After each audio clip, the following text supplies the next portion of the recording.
For Tambril Murray, manning a REACT radio base is just part of her everyday at-home routine. In her home, police, fire, and CB radios blare 24 hours. Her children know the codes. She says she and her husband would hear emergency calls in their sleep. Her husband, Jeremiah, along with about a half dozen other neighbors, patrol their neighborhood, Mount Winans, with walkie-talkies nightly. The group calls itself the Baltimore REACT Police Radio Patrol. They are unarmed except for mace, and they do carry handcuffs. Well, this is a family-oriented neighborhood, but we've got lots of teenagers for right now with break-ins and just petty things that we're trying to break down on, get the neighborhood back to the way that it was, plain and simple. When trouble strikes, sometimes REACT responds more quickly than police. You're not armed. It seems like you're taking some chances. Yes, we're taking our chances every day, but someone has to do the job. Baltimore City Police Department has this time, and all the time they're not around, and a lot of times we have to help them ourselves. I put in between 5 to 6 hours after 4:30, after I get off my work. I feel like because what I'm doing, the way I live in this community, I watch over his house, up the street, all around Westport. We just walk, watching out, helping people. It's just not only locking up people, looking out for crime. We out here to help people if accidents, anybody get hit on the street, anybody with no CPR. Mostly, this REACT patrol group hopes their presence on neighborhood streets nightly will discourage young hoodlums. A chief concern is the welfare of senior residents around here. Mr. Nelson, you know these fellas? Yes. Can you tell me a little bit about them? Oh, I can tell you quite a bit about them. They've been doing an excellent job in the neighborhood. Have they ever helped you out personally?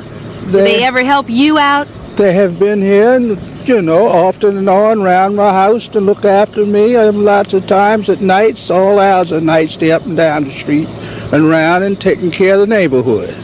However, everyone doesn't appreciate what this REACT group is doing. Murray and Hawkins say area teens put down what they're doing, but that won't stop them. So the people in the Mount Winans neighborhood can feel a little safer because they have the Baltimore REACT Police Radio Patrol. This is Joyce Jefferson on the night scene in Mount Winans.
As the chairman of the Ways and Means Committee,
It was the biggest monthly increase in more than 6 years, and gasoline prices led that surge, climbing about 7.5% just in January alone, for the biggest monthly gain in gasoline prices since the end of World War II. Heating oil prices were up about 5 cents on each and every American dollar. Meat prices continued to climb. Beef prices are expected to go up about 10% this year, and last month they were up by about 1%. Poultry prices, however, were sharply higher last month, up almost 6% because of a drop in poultry production. But because of prices for eggs and fruits and vegetables declined during January, the overall price index for groceries actually went down last month. According to Labor Department figures, groceries which cost $10 in December of 1979 cost $9.80 in January 1980. A drop of 0.2%.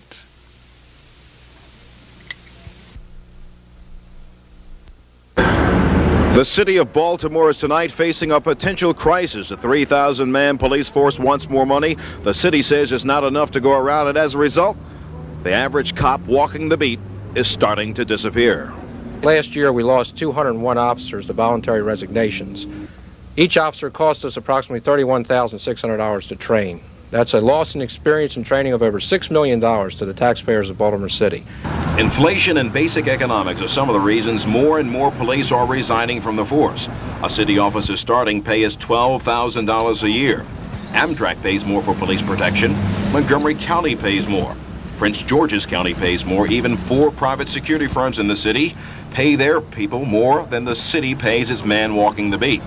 The FOP wants the state and city to increase salaries so as not to lose the young officer or the seasoned veteran. And if no additional money is forthcoming from the governor, then it is clearly the mayor's responsibility to come up with the money.